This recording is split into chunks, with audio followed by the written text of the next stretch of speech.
I'm Greg Jarrett for FoxNews.com. 3 million votes are up for grabs. That's the number of voters with disabilities who apparently stayed home in the last presidential election because of access barriers to the ballot box. The disability advocacy group, the Ritterman Foundation, recently put out a white paper on this very issue. It found 5 recurring barriers to voting for people with disabilities. They include insufficient poll worker training, barriers to poll access, barriers to election and registration material, stigma, and a lack of resources available to election officials. Here now with me, Tina Kopich, who is co-author of the Ritterman White Paper and an advocacy content specialist at the foundation. It probably astonishes a lot of people that roughly 20% of Americans have some sort of recognized disability.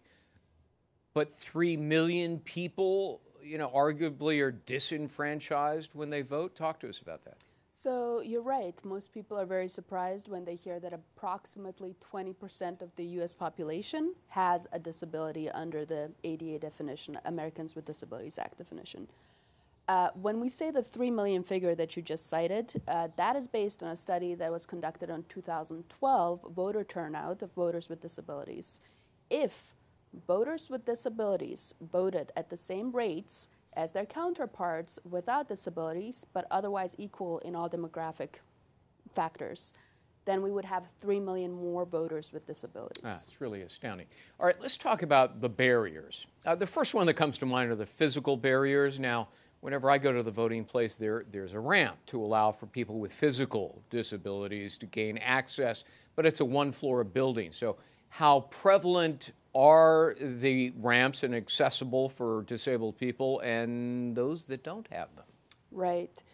That is a great question. It's also very difficult to fully quantify. But in 2008, the Government Accountability Office also did a study and found that up to 73% of all polling places had some kind of access barrier. That is just an astounding number.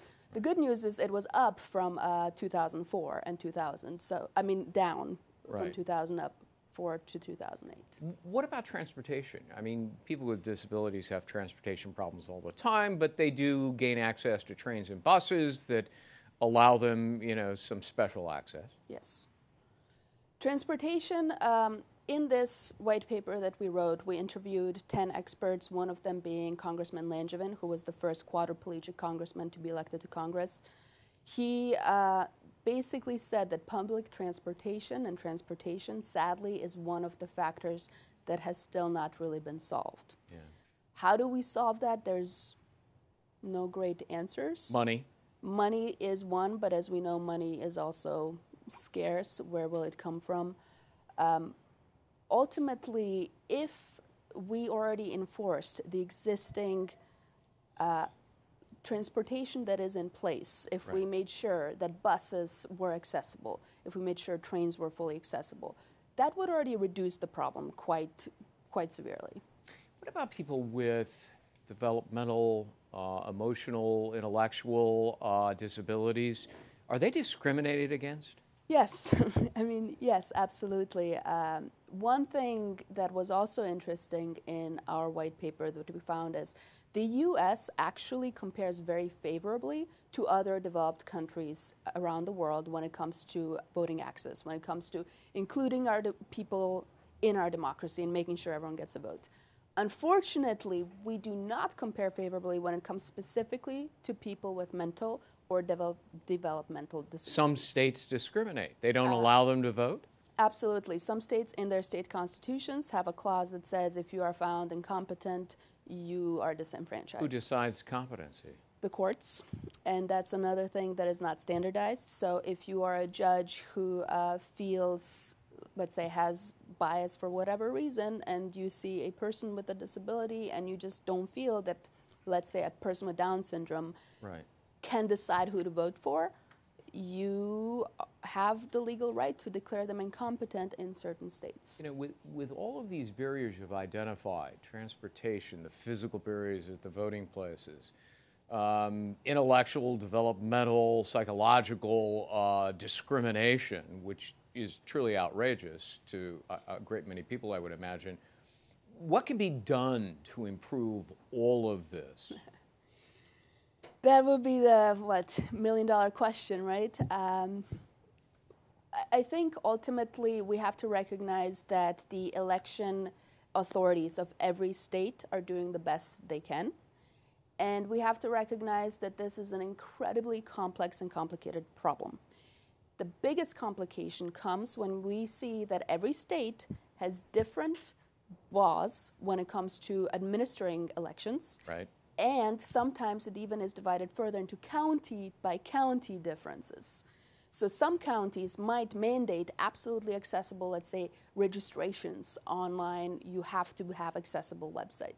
The county next door might not have that.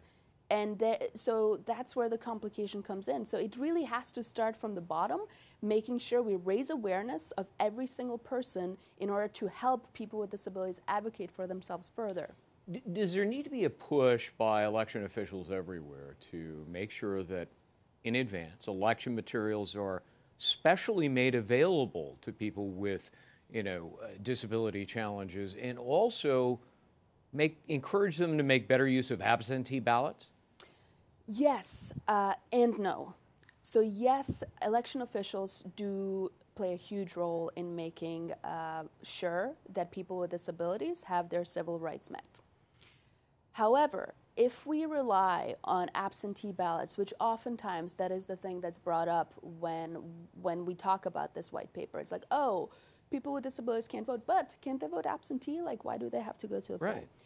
If I want to say there are certain states that are mail-in ballots only. Everyone just votes by mail. Right. So I'm not talking about those states. I'm speaking of states that have in-person voting. If you create a system in those states where people with disabilities are expected to vote absentee, but everyone else can go to the polls, you have a discriminatory and segregated system. That is not in the spirit of our democracy. How is it discriminatory if their vote counts just as much as a non-disabled person who goes to the polling place? Right, great question. So because it is segregated. So we know in the history of our country, separate but equal is problematic. So if you have separate voting systems, you can make the argument that that is not okay, especially not, like I said, it is not in the spirit of our democracy. Yeah, but it doesn't alter the way they're going to vote, does it? And ultimately, the key point is they get to vote and their vote counts as much as everybody else's, right? Yes, you can certainly, and a lot of people are making that argument. Me and my co-writer in the Ruderman Family Foundation maintain that that is not equality. Right. And there's another reason. The same study I cited in 2012 that measured the voter turnout of people with disabilities showed that people with disabilities prefer to vote in person.